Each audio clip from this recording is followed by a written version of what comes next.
Hey, salut à tous, c'est Swan et aujourd'hui nous allons présenter une enceinte pas comme les autres.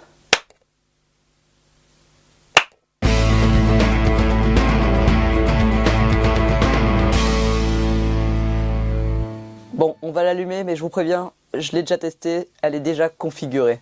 On va allumer cette petite merveille. Voilà, donc là elle se connecte en Bluetooth et hop, elle est connectée à mon portable. On va tout de suite aller voir l'application pour voir ce qu'on peut faire un peu avec. Donc sur l'application Divoom Smart, nous avons différents menus. Le premier, c'est ce qui va nous permettre de personnaliser notre enceinte. Le premier icône va nous permettre de dessiner sur l'enceinte. Donc sur l'application, je peux sélectionner une couleur comme le rouge et dessiner avec et ça se reproduit en direct sur l'enceinte.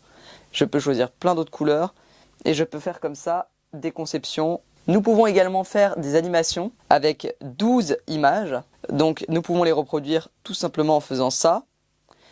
On peut aller sur le truc d'après et refaire la même chose plus tard.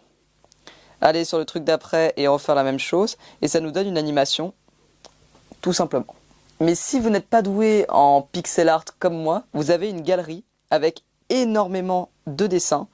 Alors vous avez plein de trucs originaux comme la pomme d'Apple, Winnie l'ourson, ou bien encore un canard, plein de choses comme ça. Dans un autre onglet, on a également tous les drapeaux, on a également tous les chiffres et des lettres. On peut également prendre plein de smileys différents et des animations qui sont déjà enregistrées. Et là où ça devient encore plus intéressant, c'est qu'on a une banque où les gens, les utilisateurs, peuvent partager leurs créations. Après, nous avons un onglet outils où on peut faire plusieurs choses, certaines pas très intéressantes, comme un chronomètre. C'est pas non plus exceptionnel. On a un tableau de bord pour compter par exemple des points. Et c'est assez original, c'est un onglet jeux. Alors les jeux ne sont pas terribles. On a là, si on secoue le téléphone, une arcade. On peut faire un dé.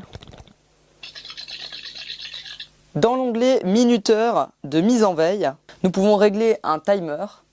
Et durant ce temps, nous allons pouvoir prendre par exemple un bruit de cave.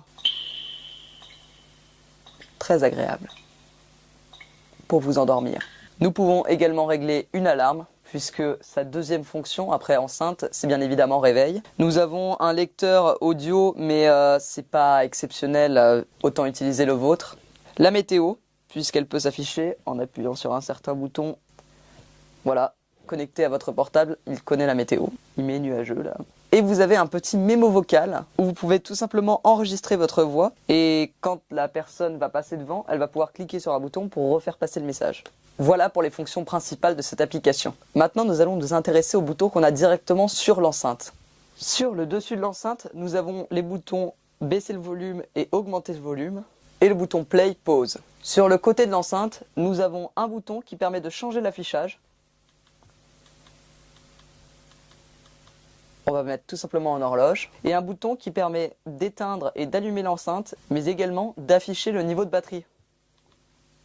Derrière, nous avons tout simplement la grille du haut-parleur, une prise jack pour l'entrée audio, une prise jack pour la sortie audio et une prise micro USB, pas d'USB type C, pour recharger l'enceinte.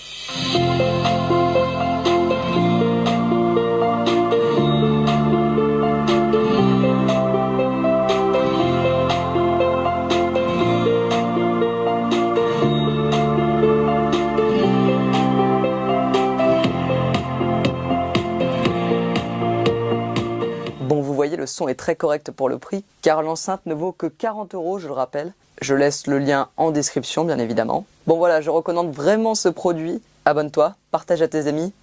Ciao!